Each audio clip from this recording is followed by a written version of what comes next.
ETF index mutual funds నేర్చుకుని stock మార్కెట్లో రాణించాలనుకుంటున్నారా? వెంటనే ఈ నెంబర్కి కాల్ చేయండి. నమస్కారం. కార్తీక పురాణం 4వ భాగంలోకి వచ్చాం. అయితే ఈ రోజున నాగుల చవితి కాబట్టి చవితి ఆరాధన అలవాటు ఉన్న వాళ్ళు పుట్టలో పాలు పోసుకోవటం కానీ, లేకపోతే మన ఇంట్లోనే ఒక కలుగుని ఏర్పరిచి నాగుల చవితిని ఆ విధిని నిర్వహించడం కానీ చేయొచ్చు. సాధారణంగా నాగుల చవితికి పగలు భోజనం చేసి రాత్రికి ఉపవాసం ఉండటం ఒక విధానంగా కనపడుతుంది. ఈ రోజున కూరలు తరగకూడదు, వేటిని దంచకూడదు అని చెప్తారు. మీ ప్రాంతాల వారీగా ఉన్న అలవాట్లని పాటిస్తూ నాగుల చవితిని సుసంపన్నం చేసుకుందాం. అయితే 4వ రోజులోకి వచ్చాం కదా. జనక రాజర్షి వింటున్నారు 3 రోజుల నుంచి, 3 భాగాలు విన్నారు. రోజులు మనవి వారికి ఎపిసోడ్లుగా వెళ్తోంది అనుకోండి. ఆయనకి చాలటం లేదు, ఇంకా చాలా విషయాలు తెలుసుకోవాలని ఉంది. ఆయన ఏమన్నారంటే, వశిష్ఠ మునీంద్ర, నీ వాక్సుధారసాన్ని పానం చేస్తున్నటువంటి నాకు తృప్తిగా లేదు, ఇంకేమైనా కొత్త సంగతులు తెలుసుకోవాలని ఉంది. కాబట్టి కార్తీక వ్రత పుణ్యాన్ని గురించి మరింత తెలియజేయి. అందులోనూ కార్తీకంలో ఏ దానం చేయాలి, ఏమని కోరి వ్రతాన్ని ఆచరించాలి. మోక్షం కోసం కార్తీక వ్రతాన్ని ఆచరిస్తాం, అలా కాకుండా ఈ లోకంలో మనకి కావలసిన ఏ కోరికలనైనా కోరచ్చా అని అడిగేసరికి వశిష్ఠ మహాముని ఇలా తెలియజేస్తున్నారు. పాపముల్ని నశింపచేయునది, పుణ్యాన్ని వృద్ధి పొందించేది అయినటువంటి కార్తీక వ్రతాన్ని గురించి ఇక్కడ చెప్తాను విను. కార్తీక మాసమందు సాయంకాలమున శివాలయంలో దీపారాధన చేస్తే అత్యద్భుతమైన ఫలితాన్ని ఇస్తుంది. సాయంకాలం అవ్వగానే శివాలయానికి వెళ్ళి అక్కడ దీపారాధన చేసి రావాలి. అయితే కార్తీక మాసంలో శివాలయంలో గోపుర ద్వారమందు, శిఖరమందు, లింగ సన్నిధి యందు దీపారాధన చేస్తే గనక సమస్త పాపాలు నశిస్తాయి. ఎవరు కార్తీకమనందు శివాలయంలో ఆవు నేతితోటి కానీ, లేదా తమకి లభించిన నేతితోటి కానీ, నువ్వుల నూనెతో కానీ, విప్ప నూనెతో కానీ, నారింజ నూనెట దాంతో కానీ భక్తితో దీప సమర్పణం చేస్తాడో వాడు ధన్యుడవుతాడు. వాడు సమస్త ధర్మవేత్త, వాడు ధర్మాత్ముడు కూడా అవుతాడు. ఇందుకు సందేహం లేదు. ఇంతకుముందు చెప్పబడిన నూనెలు దొరకలేదనుకో, ఒకవేళ ఇవన్నీ మంచి నూనెలు చెప్పారు, నెయ్యి అవి అని, ఒకవేళ దొరకపోతే కడకి చివరికి ఆముదంతో అయినా సరే శివాలయంలో దీపం పెట్టినా కూడా వాడికి పుణ్యం లభిస్తుంది. కార్తీక మాసంలో శివాలయంలో మోహంతో కానీ, బడాయికి కానీ, భక్తితోటి కానీ దీపం ఇచ్చేవాడు శివప్రియుడవుతాడు. ఒక్కొక్కడు భక్తితోటి పెడతారు, ఒక్కొక్కళ్ళు చుట్టుపక్కల వాళ్ళందరూ దీపాలు పెడుతున్నారు, ఏమిటో వాళ్ళంతా పెడుతున్నారు కదా అని మనం కూడా పోయి దీపం పెడతాం. కొంతమంది ఆమె చిన్నప్పటి నుంచి చేస్తున్నామండి అని గొప్పలు చెప్తారు. అయినా కూడా గొప్ప చెప్పినా కూడా అక్కడ దీపం పెట్టాడా వాడికి ఫలితం లభిస్తుంది. ఏ వ్యవహారంతో చేసినా కూడా దీపం అంత ఫలితాన్ని ఇస్తుందని చెప్తున్నారు. పూర్వకాలంలోనట పాంచాల దేశంలో కుబేరుడితో సమానమైన ఒక రాజుగారు ఉండేవారు. ఆయనకి సంతానం లేదు. వీర పెద్దవారంతా చెప్పగా ఆయన ఏం చేశాడట, గోదావరి తీరంలో రోజు తపస్సు చేసుకునేవాడట. అయితే ఒకసారి గోదావరికి స్నానార్థం వచ్చినటువంటి పిప్పల మహాముని అక్కడికి వచ్చి ఈ రాజును అడిగాడట, రాజా, నువ్వు రాజుగా ఉన్నావు, ఇంత తీవ్రంగా ప్రతిరోజు ఇక్కడికి వచ్చి ఈ తపస్సు ఎందుకు చేస్తున్నావు అని అడిగేసరికల్లా రాజుగారు ఏం చెప్పారంటే, మునీశ్వర, నాకు సంతానం లేదు, సంతానం లేకపోతే మరి నా పితరులకి ధన్యత లేదు, నా రాజ్యానికి ఉత్తరాధికారి లేడు, కాబట్టి నేను ఈ తపస్సు చేస్తున్నానని చెప్పేసరికి ఆయన చెప్పేసరికల్లా అయితే ఈయనేమన్నాడంటే, ఈ పిప్పలాదడు అనేటువంటి మహాముని భక్తితో బ్రాహ్మణులని శివుని సంతోషపెట్టు, అట్లా సంతోషపెడితే కనుక నువ్వు తపస్సు చేయక్కర్లా, నీకు పుత్రుడు లభిస్తాడు. ఈ తపస్సు కంటే కూడా భక్తిగా చెయ్యి, శివారాధన చెయ్యి, బ్రాహ్మణారాధన కూడా చేయమన్నాడు. సరే, ఈయన ఏం చేశాడు, ఆ చెప్పిన మాట విని, ఎవరో ఒకళ్ళు మంచి మాట చెప్పారు, ముందు చెప్పిన మాట ప్రకారం తపస్సు చేశాడు. ఈ పిప్పలాదుడు అనే మహాముని చాలా గొప్ప మంత్రవేత్త, ఆయన చెప్పారు కాబట్టి ఈ రాజుగారు ఈ పనికి పూనుకున్నారు. ఇంటికి వెళ్ళి స్నానం చేసి చక్కగా అలంకరించుకుని శివాలయానికి వెళ్ళి శివప్రీతిగా దీపదానాన్ని చేశాడట ఆయన. ఆ పుణ్యం చేత రాజుగారి భార్య గర్భవతి అయి 10వ మాసంలో సూర్యుడిలాగా ప్రకాశిస్తున్నటువంటి చక్కటి కుమారుణ్ణి కన్నదట. ఈ రాజుగారు ఎంతో ఆనందించి, ఈ కార్తీక మహాత్మ్యం చాలా సత్యమైంది, ఈ కాలంలో నేను దీపారాధన చేశా, దీపదానము చేశాను కాబట్టి నాకు ఇట్లా కులదీపకుడైన కుమారుడు కలిగాడని ఎంతో సంతోషించాడు. అందరికీ ప్రచారం చేశాడు ఆయన, కార్తీకంలో తప్పకుండా దీపారాధన చేయండి, కార్తీకంలో దీపదానం చేయండి అని ఊరంతా చాటించి ఈ చందమామలాగా వెలుగొందుతున్న కుమారుడికి శత్రుజిత్తు అని పేరు పెట్టి అల్లారు ముద్దుగా పెంచుకున్నాడు. లేక లేక కలిగిన సంతానం, దాని తోడు ఏకపుత్రుడు అవటం వల్ల రాజుగారు అమిత గారాభంగా కుమారుణ్ణి పెంచాడు. అదుపు ఆజ్ఞ లేదు. రాణిగారికి మరీ ముద్దు. సాధారణంగా తల్లులకి పెద్దగా అదుపాజ్ఞలు ఉండవు, కాస్త కుస్తా తండ్రులకు ఉండును. ఈయనకి లేక లేక కలిగిన సంతానం భగవదారాధన వల్ల కలగటం వల్ల వీడికి మనం ఏదైనా నేర్పించాలని రాజు కనిపించలే. బాగానే ఉంటాడని నమ్మారు పాపం. కానీ ఇతను ఏమయ్యాడు, క్రమంగా వృద్ధి చెంది యవ్వనవంతుడై, శూరుడై, సుందరుడై, వేశ్యాసంగమలోలుడై, అక్కడ తృప్తి లేక వేశ్యాసంగమం సరిపోక పరస్త్రీల యందు కూడా ఆసక్తిని కలిగి ధనాధికాన్ని డబ్బు వెచ్చించి ఎవరినైనా ఇతరుల భార్యలను కూడా లోబరుచుకుని వారితోటి కలిసి తిరిగేవాడట. ఇది తగదని వారా వీర గురువులు పెద్దవాళ్ళు మొదట కొంతకాలం అమ్మ నాన్నలకు తెలుసుకోలేదు. కానీ చుట్టుపక్కల పెద్దవాళ్ళందరికీ తెలిసింది. ఏదైనా ఎవరైనా చెప్పేసరికల్లా వాళ్ళని తిరస్కరించేవాడు అతను. నీ మాట నేను వినేదేమిటి, నేను రాజుగారి అబ్బాయిని అనేవాడు. ఇంకా వినేవాడు కాదు, బ్రాహ్మణుల్ని కూడా ధిక్కరించడం మొదలుపెట్టాడు. క్రమంగా జాతిని విడిచి సంకరకారకుడై ఎవరైనా తనకి అడ్డు తగిలే రకపు ధోరణి ఎవరి దగ్గర ఉంటే వాళ్ళని నిందించేవాడు, కఠినంగా మాట్లాడేవాడు. కత్తిని నిరంతరము ధరించి అడ్డం వచ్చిన వాళ్ళని ఆ కత్తితో ఒక వేటు పెట్టి హింసించటానికి కూడా తెగబడి అన్యాయ మార్గవర్తనుడుగా ఉన్నాడట. అయితే ఆ కాలంలో ఒక బ్రాహ్మణోత్తముడి భార్య బహు చక్కటిది, పరమ సౌందర్యవతిగా ఉన్నటువంటి ఒక అమ్మాయిని చిలకలాగా చక్కగా మాట్లాడేదట. ఆ సౌందర్యానికి లోబడి ఇతను ఏం చేశాడు, ఆ అమ్మాయితోటి స్నేహం చేసి ఆమెకు బోలెడన్ని బహుమతులు ఇచ్చి ఆ అమ్మాయిని లోబర్చుకున్నాడు. ఆ అమ్మాయి కూడా ఈ బ్రాహ్మణ గృహిణి కూడా ఈ రాజుగారి అబ్బాయి అవటంతో ఇతని పట్ల వ్యామోహంతో సంచరించేది. ఈ రాత్రిపూట రాజుగారి అబ్బాయి ఒక సంకేతాన్ని పంపిస్తే అక్కడికి వెళ్ళిపోయేది అతని కోసం. వెళ్తూ ఉంటే సరే ఏమైంది, కొన్ని రోజులు ఇట్లా గడిచినాయి. రాత్రిపూట అంతా అతనితో గడిపి తెల్లవారి ఇంటికి వచ్చి ఇంట్లో గృహకృత్యాలు చేసుకునేది. ఇంట్లో భర్తని వెళ్ళు వాకిలి ఏదో చూసుకునేది. సాయంకాలం మళ్ళీ ఉత్తరం వచ్చేది. రాత్రిపూట అమ్మాయి మళ్ళీ ఇల్లు విడిచి ఎక్కడికో వెళ్ళేది. అయితే ఏమైందట, ఈ సంగతికి కొద్ది రోజులు అయ్యేసరికల్లా బ్రాహ్మడి ఇంట్లో నిద్రపోతున్నాడు.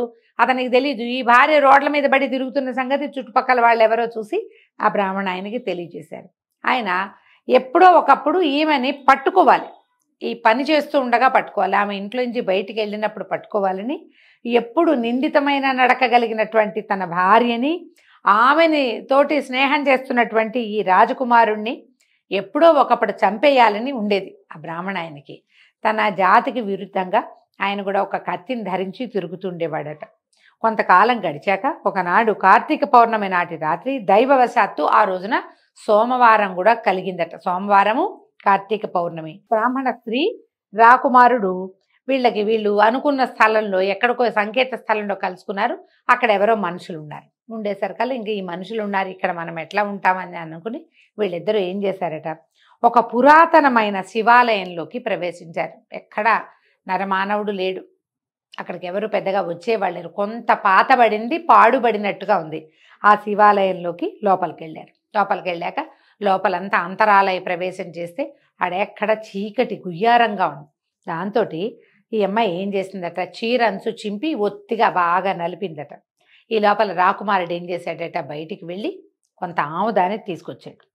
వెతికితే ఆ చేతులతో తడిమితే ఈ శివలింగానికి చుట్టుపక్కల ఎప్పుడు ఎవరో విడిచిపెట్టారో ఓ 2-3 ప్రమిదలు దొరికినాయి. వీళ్ళు ఏం చేశారు, ఆ ప్రమిదల్లో ఈ తెచ్చిన ఆముదాన్ని పోసి ఈ ఒత్తులు అందులో తడిపి చక్కగా వెలిగించారు. దీపం వెలిగించి ఆ శివ పరమేశ్వరుడు ఉండేది ఉంది కదా, పానువట్టం మీద ఎత్తుగా ఉంటుంది కదా శివలింగం, పానువట్టం మీద ఉంటుంది. పానువట్టం ఎత్తుగా ఉంటుంది. ఆ పానువట్టం మీద పెట్టారంటే శివలింగానికి దగ్గరగా ఆ దీపాలు వెలిగించి పెట్టి వాళ్ళ దారిన వాళ్ళు కింద పడుకున్నారు. అయితే ఏమైంది, ఇంతలో ఈ బ్రాహ్మణ ఆయన తన భార్య ఇంట్లో నుంచి వెళ్ళిందని చూసుకుని ఆమె సాధారణంగా ఎక్కడికి వెళ్తుందో ఆ 3-4 ప్రదేశాలు చూశాడు.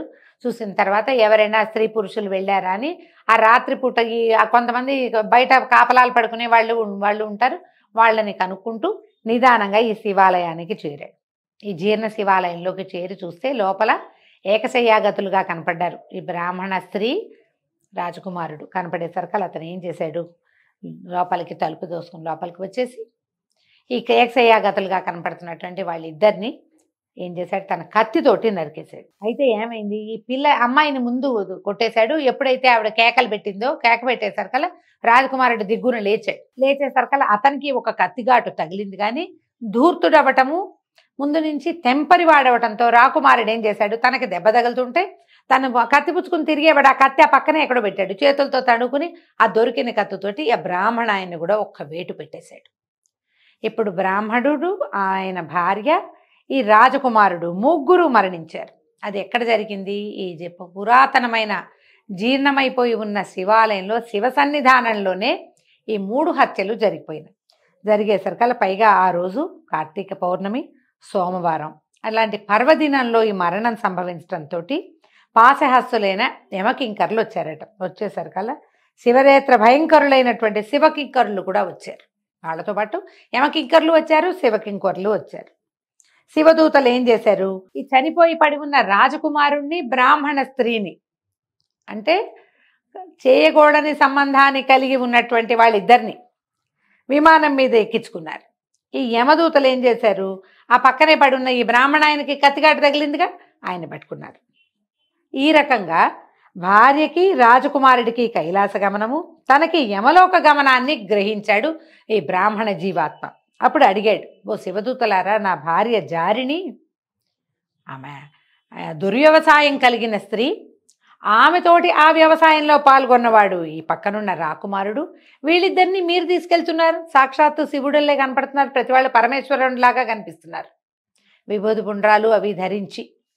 మరి నేనేమో సదాచారవంతుడైన బ్రాహ్మణుణ్ణి, అంత బ్రాహ్మణుణ్ణి అయితే నాకేమో ఈ గతి పట్టింది, వాళ్ళిద్దరికీ ఏమో సద్గతి కలిగింది, ఎందుకు అని అతి దీనంగా అడిగేసరికల్లా ఈ శివదూతలు చెప్పారట బ్రాహ్మణుడికి, ఓ బ్రాహ్మణోత్తమ, నీవన్నది సత్యం, అయితే ఇక్కడ ఒక విశేషం ఉంది, నీకు చెప్పాలి. ఈ నీ భార్య పాపాత్మురాలు, జారిని, దుష్ప్రవర్తన కలిగింది, కామవశంతో అయినప్పటికీ కూడా కార్తీక పౌర్ణమి సోమవారం నాడు శివాలయంలో దీపారాధన గాదును తన చీరను చించి ఒత్తిని చేసి ఇచ్చింది కాబట్టి ఈమె సమస్తమైన పాపాలు భస్మమైపోయినాయి. ఈ రాజకుమారుడు కూడా ఏం చేశాడు, ఈ దీపం కోసం ఇతను దుర్వ్యవసాయం కలిగిన వాడే, మంచివాడు కాదు. ఎందరినో గాయపరిచాడు, పెద్దల మాట ధిక్కరించాడు, తల్లిదండ్రుల్ని ధిక్కరించాడు. ఈ రాజ్యంలో రాజుగా ఉండవలసిన వాడు, తన సంతానంగా ప్రజల్ని భావించవలసిన వాడు పరదారాగమనం కూడా చేశాడు, దౌర్భాగ్యుడు వీడు. కానీ ఇతను ఏం చేశాడు, ఈ దీపం కోసం, శివాలయంలో దీపం పెట్టడం కోసం ఆముదాన్ని తీసుకొచ్చాడు, ఆ దీపాన్ని వెలిగించాడు. కాబట్టి ఇతనికి పాపాలన్నీ క్షీణించినాయి, ఒక్క పాపం లేదు వీడికి. కార్తీక మాసంలో కామమోహంతో అయినప్పటికీ కూడా శివాలయమునందు దీపాన్ని ఇచ్చినవాడు ధన్యుడు. మహాయోగుల యందు కూడా అధికుడు అవుతాడు. కాబట్టి దీపార్పణము వలన నీ భార్యకు, ఈ రాజకుమారుడికి కైలాసాన్ని ప్రసాదించారు. వీళ్ళకి ఏంటంటే, నువ్వు వాళ్ళని సంహరించడం వల్ల నీకు నరకం వచ్చింది, నువ్వెంత శుద్ధంగా ఉన్నప్పటికీ దీపదాన నాశిత పాపులైన వారితోటి సమానుడివి నువ్వు కాలేవు. వాళ్ళు దీపాన్ని దానం చేసి పాపాన్ని పోగొట్టుకున్నారు, నువ్వెందుకు ఖేదిస్తావు, పరమార్థం అనేది ఒక సూక్ష్మం, నీకు అర్థం కాదు, నీ పరిస్థితి అయితే ఇంతే అనేసరికల్లా అప్పుడు ఈ శివదూతలు చెప్తున్న మాటలు విన్నటువంటి రాజకుమారుడికి చాలా కష్టంతో వచ్చిందట. అయ్యో నిజం, నేను రాకుమారుడిని, ఎంతో అద్భుతమైన ప్రవర్తనగా ఉండవలసిన వాడిని, నేను ఇంత దుర్మార్గుడుగా ఉన్నాను, నా వలన ఈ బ్రాహ్మణుడు ఈ పని చేశాడు, లేకపోతే ఆయన తన భార్యను చంపే పాపాన్ని ఎందుకు మూట కట్టుకున్నాడు. బ్రాహ్మణుడికి 2 పాపాలు వచ్చాయి, ఒకటి భార్యను సంహరించాడు, రెండోది రాజ్యానికి ఉత్తరాధికారి అయిన రాజకుమారుణ్ణి, ఒక వ్యక్తిని చంపటమే కాకుండా అతను రాజు, క్షత్రియుడు, అతన్ని చంపటం వల్లే ఈ పాపం వచ్చింది. చాలా దుఃఖపడ్డాడు రాజకుమారుడు. నా వల్ల కదా ఈ బ్రాహ్మణుడు ఇంత పని చేశాడు, నాకేమో కైలాసం వచ్చి ఇతనికేమో నరకం రావడం నాకు చాలా దుఃఖంగా ఉంది. కాబట్టి నా దీపదాన పుణ్యాన్ని నేను బ్రాహ్మణుడికి ఇచ్చేస్తాను. ఏకకాలం ఒకేసారి మరణించాం, ఆ అమ్మాయి మరణించింది, అతను మరణించాడు, నేను మరణించాను, మా ముగ్గురికి సమాన గతి ఉండాలని భావించి చెప్పాడట ఈ శివదూతలకి. నేను దీపాన్ని పెట్టినందుకు లభించిన పుణ్యంలో సగభాగాన్ని నేను ఈ బ్రాహ్మణుడికి ఇచ్చేస్తాను అని అనగానే శివదూతలు ఒప్పుకున్నారట. ఈ పుణ్యం చేత బ్రాహ్మణుడు దివ్యమైన విమానాన్ని ఎక్కి ఆయన కూడా కైలాసానికి వెళ్ళాడు. మొత్తం మీద మోహం చేత అయినప్పటికీ వాళ్ళు పెట్టినటువంటి దీపం వలన, దీపదానము అంటే భగవంతునికి ఇవ్వడం వల్ల ఆ దీపాన్ని వీళ్ళు కైలాసానికి వెళ్ళారు. కాబట్టి కార్తీక మాసమందు తప్పకుండా ధర్మాచరణ చేయాలి. అట్లు చేయని వాడు రౌరవం అనే నరకాన్ని పొందుతారు. కార్తీక మాసమందు నిత్యము శివాలయమందు కానీ విష్ణువాలయమందు కానీ దీపమాలికను, అంటే ఒక్క దీపం కాదు, వరస అన్నమాట, దానిని గనక సమర్పిస్తే ఆ దీపదాన పుణ్యంతో జ్ఞానాన్ని పొంది తద్వారా పునరావృత్తి రహితమైన మోక్షాన్ని పొందుతారు. సందేహం లేదు. కార్తీక మాసంలో హరిసన్నిధిలో స్త్రీ కానీ పురుషుడు కానీ తన శక్తి కొద్దీ దీపార్పణ చేస్తే గనక సర్వపాపం నాశము కలుగుతుంది. కాబట్టి నీవు కూడా శివాలయంలో ఈ కార్తీక మాసంలో దీపమాలని సమర్పించమని జనక రాజర్షికి బ్రహ్మర్షి వశిష్ఠుల వారు ఉపదేశించారు. దీంతో 4వ భాగం పూర్తయిందండి. రేపు ఉదయం 5వ భాగంతో మళ్ళీ కలుసుకుందాం. నమస్కారం.